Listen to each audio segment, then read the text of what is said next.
The extraordinary group from Baptist Cardiac and Vascular Institute in Miami, Florida, led by very close personal friend Barry Katzen, but his terrific team, who are going to be the first live case site in the main arena this afternoon.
Good afternoon, Marty. Barry, welcome to the main arena. It's always great to see you. And in the past, I've accused you of wearing a Turkish yarmulke. Not today. Not today. We're happy to be celebrating the 25th anniversary of TCT, and what an incredible session we just heard. The last part of, you mentioned teamwork, and we have an incredible team here to share with you an interesting approach and a focus on some teaching points that we'll make in just a moment. To my left is Dr. Libby Watch. Libby is a vascular surgeon who's also trained as an interventional radiologist, and I know, Marty, at Columbia in the cardiac community you have similar types of programs there, and Libby's been a great addition to our group. To her left is Asim Bandari, our fellow, who's going to share with you the patient history in just a moment, and Dr. Tino Pena, who's working to my left as well. So we'll start off and tell you about this patient and then go into what we're going to try and share with you today. Hello, everyone. Our patient today is a 69-year-old male, hypertensive former smoker, whom we've been following over the last 7 years for an incidentally detected aortic aneurysm. The patient is currently asymptomatic with regards to his abdominal aortic aneurysm. Next slide, please. 3D volume rendered images and source axial CTA images demonstrate interval growth over the past 6 months from 4.9 to 5.5 centimeters maximum dimension. Let's just stop here for 1 second, Sure. Asim. And as you know, we generally provide surveillance to aneurysm patients on an annual basis, but on the image in the middle there, he'd already started to grow a little bit, and so I chose to bring him in for an earlier follow-up at 6 months. So that growth, as Asim said, is only in 6 months' time. The 3D reformats demonstrate calcific disease of the aorta and to a lesser degree of the iliac vessels. Next slide, please. Additional representative images from a CTA demonstrate nearly similar origins of the renal arteries, with the right renal artery slightly lower and proximal landing zone with a diameter of 2.4 centimeters. Next slide, please. Curved multiplanar reformat images demonstrate an adequate length of the proximal neck of approximately 3 centimeters. A small amount of mural thrombus is noted within the aneurysm. Next slide, please. Additional curved multiplanar reformat images demonstrate adequate iliac vessels for endovascular approach. Next slide, please. Here we have a single axial image which demonstrates a substantial amount of soft tissue overlying the common femoral artery access site. Next slide, please. So in summary, our patient is 69 years old. We've been following him for the past 7 years, and he's demonstrated interval growth greater than 10% over the past year. As we've shown, the vascular anatomy is amenable to endovascular repair, and our plan today is we've performed bilateral surgical cut-downs, and we plan on performing endovascular repair robot-assisted. So, Marty, it's always a challenge for us to show something of interest to the main arena from the vascular world. We decided to emphasize a couple of things. One is the increasing risk to operators who work more and more in the endovascular and coronary world from radiation exposure, physical exposure, and so on, and how we're addressing that. And the other is improving patient safety through practicing and learning more about these complex procedures, whether TAVRs or aortas, moving forward. So we're going to address those kind of three teaching points. So we recently, in this room that we're working in today, we've recently installed a new imaging system. It's called Clarity.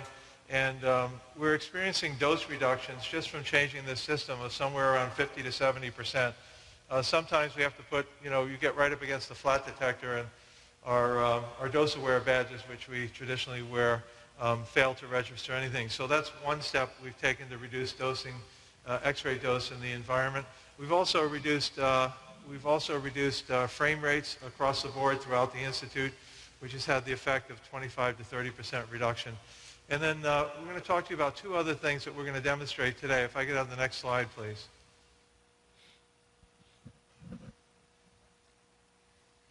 I just wanted to mention, Barry, that my co-pilot is Gary Ansel. He's right here. You can see Giora Weiss from CRF and Bill Gray talked about this concept of patient-specific anatomy. Many of you that may be doing TAVR is probably trained on some sort of simulator, but not necessarily patient-specific. Next slide, please. This is the concept, is taking CT-guided data. Let's go ahead to the next slide, please. And actually doing a rehearsal. So we take the patient-specific CT scan, move it into the simulator, set up the simulator, and then calculate what size device, what type of device we'd like to do, and then we actually put it in a patient. Next. Put it in the simulator, rather. This is the actual example from this patient that we did last week. We videotaped it just for documentation. And for those of you that haven't used simulators, as you know, they use pretty standard straight wires and catheters, and then the computer programs the haptic and visual aspects. This is the patient-specific anatomy doing angiography, as you can see here, simulated there on the left. And we measured the device and then actually deployed it. I'm going to show you what the effects of that measurement were in the simulated model. Essentially, what I'll show you at the end of this is that we felt that the device may have been too long. There were some issues with the simulator in terms of full simulation of how we might deploy the device. But it caused us to go back on today's procedure, revalidate our measurements with an angiogram that I'll show you in just a moment. Here you can see the completion study, and you can see the right hypogastric is actually occluded. Let's go to the next slide. The second thing we're going to demonstrate is the issue of robotics, that is steerable catheters, and we can talk more about this. I don't mean to be talking so much. I just want to lay out some information for everybody before we go to the panel. And this has certain advantages also, but potential as they might be, for reducing leaded time, exposure from around the table, and we'll demonstrate some of those next. And what you're going to see next. The concept here, for those of you that may not have seen it, is the operator can work remotely or from a tabletop that you see right there and that we'll demonstrate. The robotic arm sits over the table, which I'll show you in just a moment. And then we can basically steer and guide the wire and the catheter and sheath in multiple directions. And this is not simply a right-left deflection. You can actually steer this in 360-degree space. It's something some of the EP colleagues have been doing for some period of time. That's demonstrated here in this cartoon. So when it comes to things like complex catheterization, we're learning a lot about the use of this device. Certainly the idea of catheterizing the center of the artery rather than running along the wall of the artery is an interesting concept. Next. So next, please. You can turn the slides off and come back to real time. So let me just tell you briefly for the panel where we are. If we can show a view of the, I don't know what we can show here on the table, but we've achieved access. We have the robotic catheter device that you can see here. It's entering the groin on the left side. We have guide wire access on the right. We've also done 3D fusion as a way of reducing the need for contrast and radiation, which we'll demonstrate in just a moment. The final thing I just want to mention is, we could have, especially to this audience, said, well, this is a slam dunk angiogram. Why don't we do a low-profile percutaneous simple AAA and show you the direction that AAA's therapy is going. one of the reasons is that there's still a substantial number of patients that require this kind of approach and cannot be done percutaneously, this particular patient being one of them. So with that, Marty, I'll stop talking. I know I've been talking for a long time, and I'll start setting up here. Please. No, this is a great introduction. I think that I was just thinking to myself, we just gave an award to Bernie Meyer, who's the ultimate reductionist. And as you can see, there's a lot of technology in the room. It starts with the room itself and the camera and settings and now equipment. So certainly a very different approach, but I think an interesting one and one that may be incorporated into our future strategies. We happen to have Gura Weitz up here on the panel, and Gura's been doing a lot of work over the years with simulation, with procedure planning, with robotic angioplasty. Do you have any comments, Gura, that you want to share with us? I think, thanks, Marty. Before you go to the mic, Gura, just interrupt real quickly. I just want to show this because I'm going to work while you're talking. Okay. You can see that just the wire on the left side was meeting some resistance. There's a left common iliac stenosis. Right. We actually put the sheath in on the left without getting a wire into the aorta, so we're going to accomplish that task now. Please, Gura, please go ahead. So is this being done robotically, Barry, right now, this wire placement? What you're going to be seeing now under fluoro is there's a wire that's going to be operated robotically, a catheter and a sheath, as we enter this up at the beginning of this case. So I'm just going to advance the wire. You can see that advancing there. Yeah. The sheath, rather. Here comes the wire. You can see how the wire wants to curve itself and buckle. And with the robot, instead of just letting it buckle, like you might with certain types of wires, we actually try and kind of drive it. Barry, do you have another camera that we can see you working on the robot? Yeah, we need a camera over here. Maybe you can focus on the robot. Yeah. So you're doing this table side, is that right, Barry? I'm doing this part table side right now. You can see wants to curve around there, so I'm going to pull this back. I'm just right now manipulating the catheter, so I'm just turning the wire there and then steering it straight up. As it meets that resistance, I'm backing off of the wire and just rotating it a little bit and then advancing it up a little bit.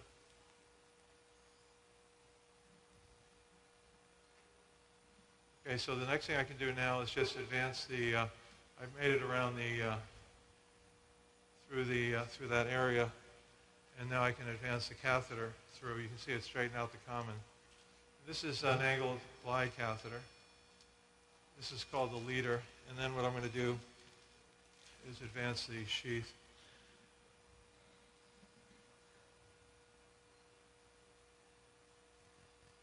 There's a larger sheath. So that's a 6 French sheath. So if we're going to do a carotid stent or an embolization, that's the sheath we'd place wherever we're going to be placing it. And now I'm just going to, you can come in on my right hand here. I'm just driving this up. And then I'm going to advance the leader wire. I'm going to do one more thing and then let Giora answer the question on simulation. So I'm passing the leader wire up here.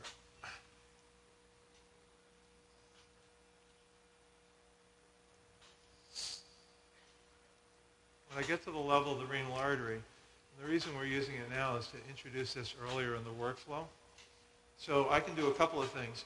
If I want to go against the left wall of the aorta, because the catheter is going right towards the right wall, I can steer the sheath a little bit and curve it towards the left wall. You see that? Mm-hmm. Yeah, we Just saw that. a little bit of a curve there. And now what I can do is pull this wire back, advance the sheath a little bit, and then direct this. I'm going to direct the leader towards the renal artery, and then turn this around so that it's kind of facing the renal artery. Okay? And the idea here is that by positioning this, I'll be able to just identify the renal artery, and instead of doing multiple aortograms, you can come back to me, instead of doing multiple aortograms, for every position in the upper body of the deployment of the graft, we can just do this. So, Giora, please, go ahead. That's very exciting, Barry, what you're doing. I think I like very much your combination of the two technology. First, basically rehearsing on your patient anatomy, using the simulator and to learn better how to select your devices and tools. We are doing now actually a study that in AAAs, trying to learn what parameters we can improve for patient safety and procedural outcome. And definitely they use the robotic system for both for the patient, and you see here how you can save some tool and times, and hopefully better navigate the catheter. Are you able also to navigate through this system also the intravascular devices?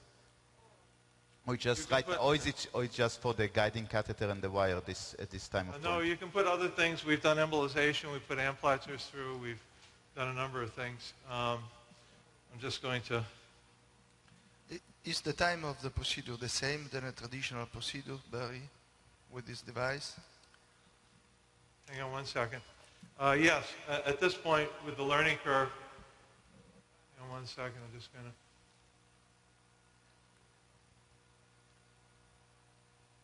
I think it's a good question.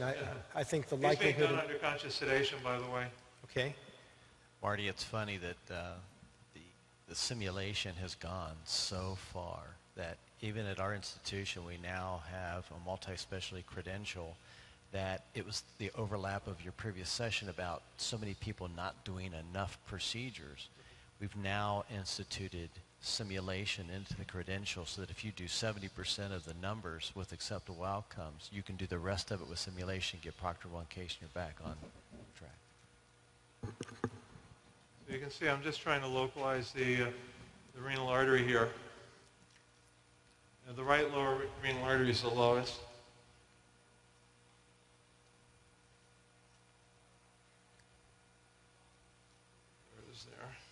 I mean, obviously you can't simulate everything, and I think that, but there is aspects of procedure planning. We say with TAVR, for instance, that probably, I'd like your opinion, that maybe 70% of the procedure really is the planning, really getting the right imaging, thought, clinical case selection, all of that, all the imaging together, because from a technical standpoint, once you've done all of that pre-work, I think it has a tremendous effect on the procedure. So not necessarily simulation, but the pre-procedure planning and the, rehearsing mentally what you should be doing, the equipment you think that you're going to need.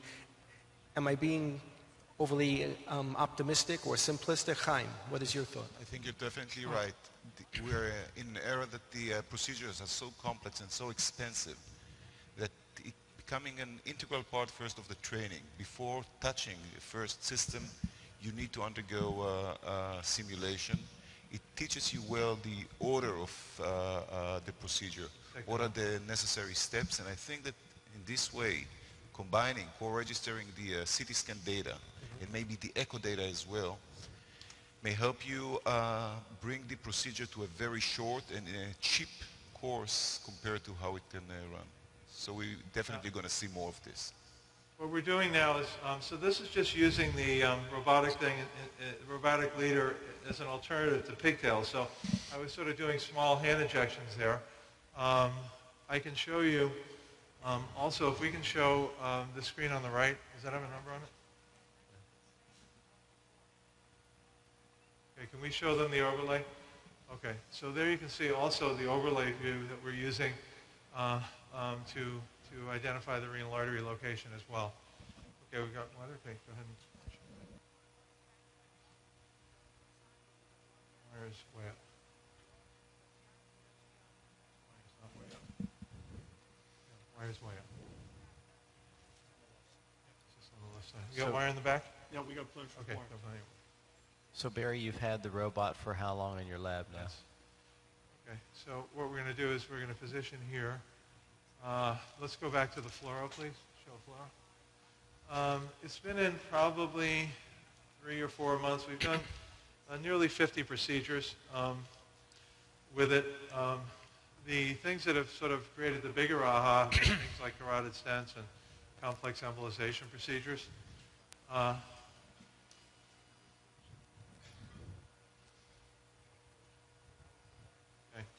so I've turned this away from the... I don't want to get totally lost in the technology. I was going to ask David, in terms of the clinical indication here, just getting back to the patient. So asymptomatic patient with rapid growth, are we completely on board in terms of the appropriateness and the approach to this procedure, David? Oh, yeah, I think so, both based on size and certainly aneurysm growth, which is an even, I think, stronger predictor. of rupture. Barry, it looks like there's a pretty significant renal artery stenosis in this patient. Is that clinically significant? That's another area where we've changed our indication, certainly, as we've learned more. But I think actually some of that you're seeing on that fused image is artifact, but we'll take a look at it here in a second. There's a big piece of plaque there. yeah. Well, I think, as we've seen the EVAR outcomes age and get out past 5 years, we've been a little bit shocked to see that aneurysm growth continues, sometimes over 50% of the patients. And the ceiling, is Barry just mentioned, we have a lot of irregular plaque, and we get arteriograms that appear to have excluded the aneurysm, but we don't have direct evidence that we've reduced the pressure. And some of the newer devices are both with Trivascular and a polymer seal, and Aptus using a suture-type technique, trying to work on that problem of getting an effective seal rather than an angiographic seal. I'm not going to focus on the endograft itself here, but we're deploying an Endurant. Those radiopaque, for those of you who aren't familiar, that E-like figure is pointing to the contralateral limb. The circular devices are fabric at the top. At the lower end of the field, you're seeing the marking of the flow divider. Hold this, Libby. I'm just going to, I actually hadn't intended to catheterize the renal, but I was trying to avoid that, but it does give us a It's also brought up in the last localization. session about That's the patient CC and a half preference. contrast, by the way. I mean, how many times do so we talk to the we're in pretty good family, shape there, would you say, even Libby? as an interventionalist, You know? and we find out that We don't wanna he get says too he's much- doing okay, and the wife says he won't leave the house What's because that? he's afraid of his time bomb. What's that?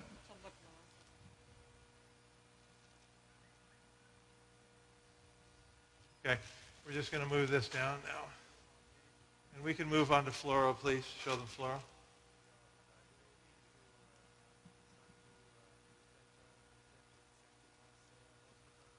Okay, all right. All right, so yeah, you can do a run here. So now what I'm going to do is switch over to the remote area here. And we're trying to demonstrate a couple of different things here. So Barry, this is David again. We don't have access to the CT overlay. How much confidence do you have, as you deploy an endograft, that you're going to be, below the renal? Do you So we completely have a rely lot on of it, or confidence. just help localize and then save your Okay. contrast run? we have a lot of confidence for the renals. You can see that what happens is, because the overlay is done with no catheters and no wires in the renals, when you straighten out the iliac circulation, there's not as good overlap. But when you're trying to get to the renals, it turns out to be very accurate. What I'm going to do now is... We're going to deploy a super renal. Pardon? Yeah, you can deploy that if you want. Tino, go ahead. Yeah, I'm gonna deploy the All suprarenal. right, Tino's going to deploy the suprarenal. And then once he does that, I'm going to catheterize the conjugate. So you'll see that upper top cap is going to be elevated.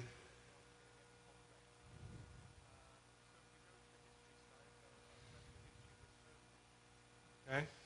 Now, I think you have a good look, too, that we're right below that marker, Barry. yeah, okay. The catheter's just, yeah. So what I'm doing now is I'm straightening out the leader catheter. I can do that just by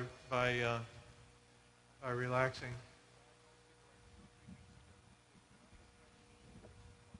Tina, let me have fluoro. Oh, you got fluoro. So Barry, you took off your gloves. Can you take also off your lead apron? Yes, yes. Well, you're still in the room, so. It doesn't look like a full cockpit, Giora, and Yeah, I got used to work without lead, so it's Okay, Tina, you got to put the wire back in. very relieving. yeah, Giora does. A significant minority of his coronary angioplasties is done in a robotic cockpit. At Okay, some, so what we're going to do is just put the wire back in. And, I think, looking at the history of TCT and watching those incredible images and watching the evolution over time, I think it's one thing to see a new technology. It's another thing to try and anticipate what it could be at some point with refinements. And looking at some of those early generation of devices and what the outcomes were and what they've become today, including the early stent experiences and so on, it's really what the potential of this could be.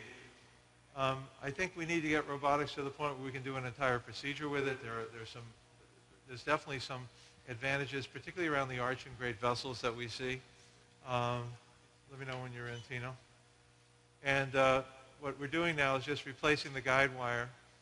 The endograft's just about completely deployed. We're just going to catheterize the contra limb. And as you know, in empty sacks, this can be a very challenging problem, but this one is not particularly challenging.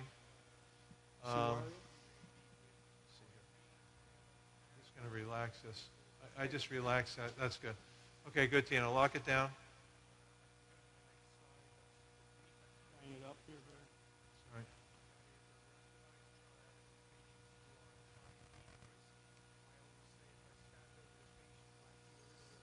So Marty, one of the issues is the tactile feedback that you give up obviously in the coronaries, and maybe it's less of an issue in the peripheral vascular territory, but what do people think about that? It's a very good question. I have to say that, and I argue with people, I think people make a little bit too much of this tactile feedback. I think when you're at the end of a guide wire, a floppy tip guide wire, you don't feel much of anything. It's more visually seeing the movement of the guide wire that you somehow interpret that as being tactile. I think it's much, much more visual feedback than it is tactile.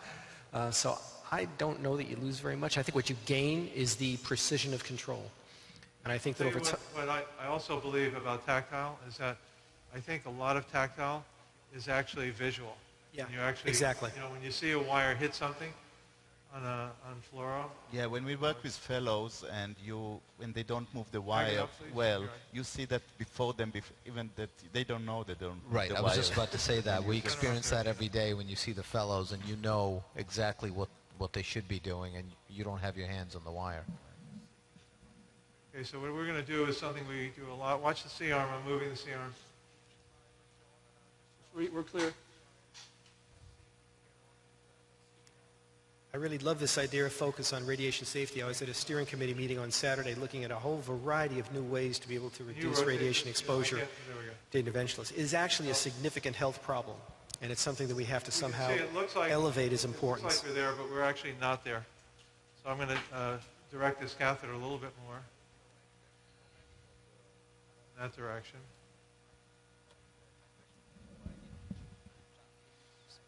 So Barry, for those of us who are less familiar with some of the nuances of endograft placement, what are you trying to do? You see that there's a ring there, a ring structure. Mm-hmm. Okay. And we're trying to get this wire into the ring. Got it. Okay. A little bit. And so what I'm doing is changing the shape. Okay, now I can see it more clearly. Great. And just going in there. You can see that we're sort of elevating the ring there. Yeah, so that... What I've got to do is get a little bit more wire up. And the wire looks like it's staying in the endograft all the way. And now I can use a little sheath turning here to actually steer the sheath a little bit.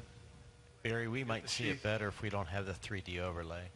Okay, yeah. Oh, I'm sorry, I don't see it. Let's get rid of the 3D, please. Don't show the 3D. There you go. Thank you. Oh, that's better. That red kind of bugs me. So you see what I did is I just kind of got more support there with the sheath. And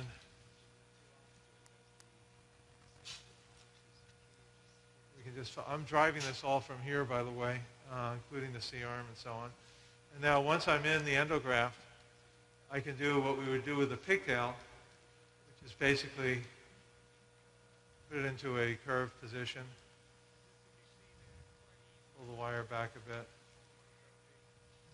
and then rotate the device. Make sure it spins. So I'm going to try and spin the device. The other thing that I would mention that people tend to minimize is that when you're sitting and you have a screen in front of you, literally 12 inches from your face, and it's not stained with contrast, glare from lights that are usually never optimal, you actually can see much, much better.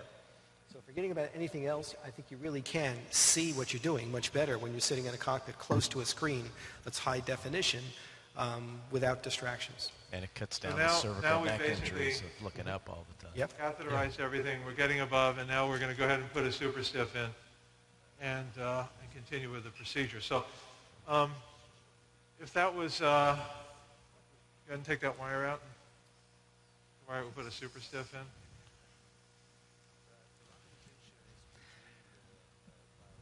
What are your point, Marty, about control and ergonomics?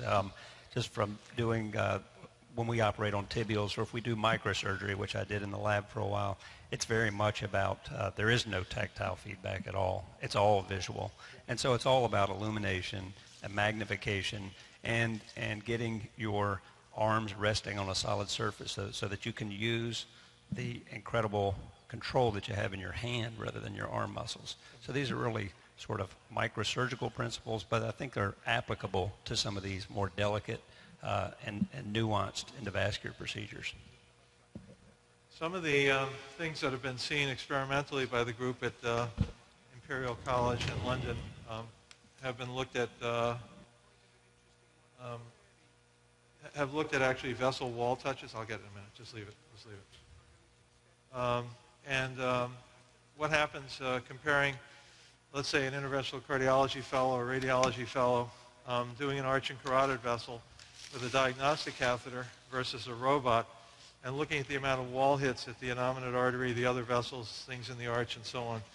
And one of the things that got me interested in that was, in this whole field, was how robotics might be able to reduce arterial trauma. And all of this needs to be studied.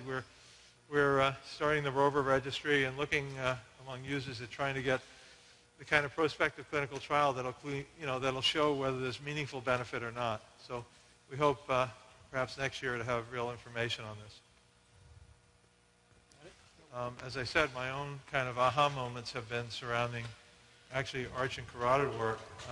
Don't forget, you can get into both carotid arteries with almost any type of anatomy, type 3 arches, put sheaths in both arteries with the same wire, catheter, and sheath, and put stents in both carotid arteries all through this device.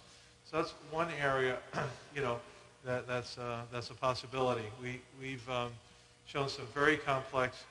We're just identifying the hypogastric artery here and doing our final length measurements for that contralimb. So I think 0, 1, 2, 3, 4, 5, 6, 7, 8. I think the 90 plus will be good. Yeah. 94. Yeah. Yeah. So I mentioned with the simulator, we actually did 2 simulations. Dr. Watch to my left, who's got her hands on things here, did a simulation with a different technique where we cross the limbs. And of course, that reduces the limb length on the ipsilateral side. But she did tell me today there was a type 2 endoleak. Is that right, Vivian? What was that from, do you think? Type 1 endoleak. Type 1. Type 1B from like distal attachment site. From what? From the distal attachment site. Right. Probably short. So it was a little short. So here you can see the distal left common iliac. And this is where, if you landed where that narrowing is, or above it, it looks like you can probably get a seal, but it's only really 10 millimeters. So his left common iliac artery is pretty short. So you want to land as low as we can into that wider area with a little bit of a pseudoaneurysm there, or ulceration there. So we're just opening the contralimb. We'll show that to you, then deploy the ipsilimb, and we should be finished. So let me have Jean-Claude Laborde make some comments. Oh, hi, Jean-Claude. Hi, Barry. Yes, I could say that we can see the completely opposite of what you just mentioned. That means that maybe here we see the end of our current practice, because if you go a little step further here, and it will come exactly what we say yourself at the beginning, the intellectual part of this procedure today is not counting. And everything is based on the technical part. But here we can see that the future, maybe the technical part will be done by technician. So it's quite time to put a nice price for the intellectual part of what we are doing. Yeah, okay. Thank you, Jean-Claude. We're going to be putting ourselves out of business, is what you're saying. Thank Yes. you. Actually, if I may say that simulators help us, simulator and robots help us to do procedure better, but still what makes more important is the decision making. And that's the main of our training, is decide Yes. what and when to do. But nothing is Is based on that today. Right. The intellectual part is not counting. We don't. Everything is on the procedure. You had somebody It should be place a point. 50% for the intellectual part and It's 90. 50% for the technical part. You wanna use that? Right. But Jean-Claude, I mean, if you had a simulator where you can test your valve before you deploy, I know that you have in your mind, because you did thousands, the precise way the valve will respond, but not everybody. It doesn't, it doesn't exist. No, I agree. I think that's always a risk. Okay, keep going. Great. Well, just to the, Marty, to the value of these things, we can't measure everything just with clinical trials or immediate benefit. The space program that the United States has, and putting a man on the moon wasn't cost efficient, but there's a lot of documentation about what came out of that program and how beneficial it was. But we have to have some degree of faith that techniques that give us more control and enable us to do things that we couldn't do before will eventually bear fruit. But they may not bear fruit in the first year or the second year or even the 10th year. We're deploying the contra limb here, and we'll shoot. I think one of the things that has received no attention is operator safety, and if you could, you know, some of this is where this could be headed. You know, one of the things which is very important is that this is not a very difficult case, but in very difficult cases you can spend almost an hour cannulating the contralateral limb. Yeah. That's really where, if you're sitting in a place that's about 10 feet away, you'll save yourself a lot of radiation and probably your back as well 10 years from the time. And that's such a great point. And this technology, the Magellan technology, is used avidly by our electrophysiology colleagues. Because again, getting wires and getting catheters in the right place is a big issue, and it can take a long time. These procedures can last for 4 hours. So from a, it's not just ergonomics, just from an operator health standpoint, there are some important issues here. All right, we're just going to dilate this and deploy the ipsilateral side. One other thing, Marty, in this particular patient, we're using bivalirudin, and that's something that we've had a huge experience with. I'm going to just deploy the. We're just going to deploy the ipsilim. You know, that's very fascinating. Aren't you ever concerned about if you use bivalirudin and you have a bad outcome, you have to convert this into an open repair? Wouldn't that be a big problem if you're on bivalirudin? Well, so we've done about 500, and it actually, I think, it has not been a problem. I know people talk about that for central nervous system applications. Go ahead. We're just bringing down this top cap and trying to keep it clear of the suprarenal attachment. That's the step that's going on now. And Dr. Pena's pulling that. Once that's done, we're just going to slide this down. That's a great question, and I'd love to hear some other opinions about bivalirudin. I've had the same struggle with my colleagues on TAVR. I can't get anybody to agree to try to use bivalirudin, yet there are some early data emerging that would be a very interesting alternative.